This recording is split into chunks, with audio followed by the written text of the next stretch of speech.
আসসালামু আলাইকুম everyone, welcome to জিফানস kitchen. এই যে কালারফুল কারিটা দেখতে পাচ্ছেন, এটা হচ্ছে এগ মাঞ্চুরিয়ানের দেশি ভার্সন। তো দেশি ভার্সনের রিজনটা আমি আপনাদেরকে বলবো, তার আগে চলান শুরু করা যাক রেসিপিটা।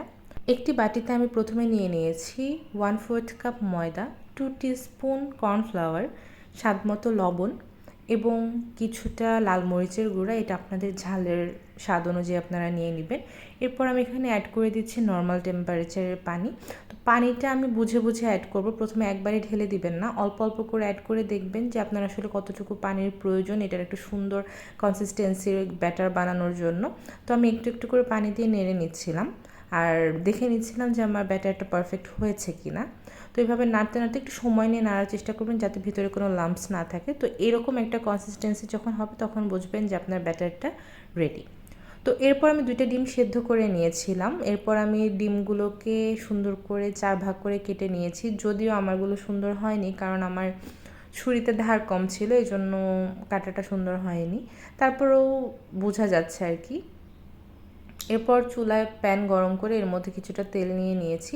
এরপর ব্যাটারের মধ্যে কেটে রাখা ডিমগুলো ছেড়ে দিয়ে এরপর এটাকে একটু ভালো করে কোট করে নিয়ে গরম তেলের মধ্যে ছেড়ে দিচ্ছি। এভাবে আমি সবগুলো ডিমকে কোট করে ভেজে নিব। ভেজে এক পাশ করে ভেজে নিব। এটা খুব সময় নিয়ে ভাজার দরকার নেই, যেহেতু সেদ্ধ ডিম।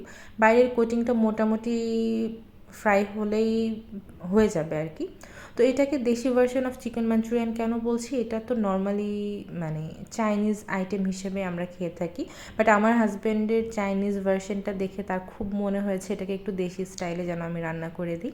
তো এটাকেই আমি চাইনিজ থেকে দেশিতে রূপান্তর করেছি সামান্য কিছু চেঞ্জেস এনে। তো এটা আপনারা দেখলে আস্তে আস্তে বুঝতে পারবেন। এদিক দিয়ে আমার ডিমটা ভাজা কিন্তু কমপ্লিট হয়ে গিয়েছে, আমি সবগুলো ডিম তুলে নিয়েছি। এরপর আরেকটি প্যানে যে তেলের মধ্যে ডিমগুলো ভাজা হয়েছে সেই তেল থেকে কিছুটা তেল নিয়ে নিয়েছি। এখানে সম্পূর্ণ তেল লাগবে না, আমি এটা পরবর্তীতে কোনো ভাজিতে ইউজ করে ফেলবো, এজন্য রেখে দিয়েছি। তো তেলের মধ্যে আমি দিয়ে দিয়েছি পেঁয়াজ কুচি। পেঁয়াজকে আমি একদম ছোট ছোট করে কুচি করে নিয়েছি। পেঁয়াজ কুচিটা হালকা একটু ভাজা ভাজা করে এর মধ্যে আমি দিয়ে দিচ্ছি 1/2 টিস্পুন রসুন, 1/2 টিস্পুন আদা। এরপর এটাকেও আমি একটু ভেজে নিচ্ছি সময় নিয়ে। ভেজে নিয়ে এরপর আমি এখানে অ্যাড করে দিব কাঁচামরিচ। কাঁচামরিচটাকে আমি ছোটো ছোটো করে কেটে নিয়েছি, আপনারা দেখেই হয়তো বুঝতে পারছেন। এখানে আমি মোটামুটি 7টার মতো কাঁচামরিচ কেটে নিয়েছি। আমি একটু ঝাল ঝাল করতে চাচ্ছিলাম, যেহেতু আমি এখানে কোনো গুঁড়ামরিচ ব্যবহার করব না, এই জন্য এটাকে দিয়ে এইভাবে নেড়ে চেড়ে এরপর আমি দিয়ে দিচ্ছি ক্যাপসিকাম। আমি একটা ফ্রোজেন ক্যাপসিকাম ইউজ করছি। তো আমার হাজব্যান্ড ক্যাপসিকাম খুব একটা পছন্দ করে না, এই জন্য আমি একদম অল্প দিয়ে নিয়েছি, জাস্ট দেখার সৌন্দর্যের জন্য। এরপর আমি এখানে দিয়ে নিচ্ছি পেঁয়াজের পাপড়ি ছাড়ানো পাপড়িগুলো। আপনারা এভাবে পাপড়ি ছাড়িয়ে এগুলো ইউজ করবেন, এটা দেখতে অনেক সুন্দর লাগে। এটা দিয়েও আমি কিছুক্ষণ নেড়ে চেড়ে নিচ্ছি, ভালোভাবে নেড়ে চেড়ে মিশিয়ে নিচ্ছি আর কি। ভালোভাবে মেশানোর পরে আমি এখানে দিয়ে দিচ্ছি কিছুটা গোলমরিচের গুঁড়া। গোলমরিচের গুঁড়া আমি এখানে মোটামুটি 1 টিস্পুনের থেকে একটু কম দিয়েছি। এরপর এটাকে আবার একটু নেড়ে চেড়ে মিক্স করে নিচ্ছি। এরপর আমি এখানে দিয়ে দিচ্ছি পানি। এই পানি এখানে আমি 1/4 কাপ ইউজ করেছি। এটাই আমার ফাইনাল ইউজ করা পানি না, এটা আমি জাস্ট একটু ভেজিটেবলসগুলো নরম হওয়ার জন্য দিয়েছি। এরপর আমি এখানে অ্যাড করে দিচ্ছি লবণ। লবণ দিয়ে এরপর দিয়ে দিচ্ছি আমি এখানে কিছুটা জিরার গুঁড়া। জিরার গুঁড়া আমি এখানে দিয়েছি 1/2 টিস্পুনের থেকেও কিছুটা কম, এবং গরম মশলার গুঁড়াও দিয়েছি আমি 1/2 টিস্পুনের থেকে কিছুটা কম। যেহেতু আমি এখানে মাত্র 2টা ডিম দিয়ে করছি, এই জন্য আমি মশলাগুলো খুব মাইল্ড রাখার চেষ্টা করেছি। তো এরপর নেড়ে চেড়ে এর মধ্যে আমি দিয়ে দিচ্ছি আমাদের যে ভেজে রাখা ডিমগুলো ছিল সেগুলো। এগুলো দিয়ে আবার কিছুক্ষণ হালকা হাতে নেড়ে নিচ্ছি। এগুলো দিয়ে বেশি জোরে নাড়তে যাবে না, তাহলে কিন্তু ডিমের যে কোটিংগুলো এগুলো খুলে আসতে পারে। তো এটা একটু সাবধানতার সাথে করার চেষ্টা করবেন।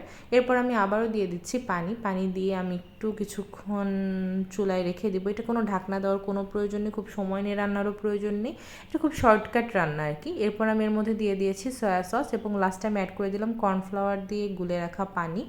এটা দেওয়ার কারণ হচ্ছে এটার যে ঝোলটা এটা অনেক থিক হয়ে আসে।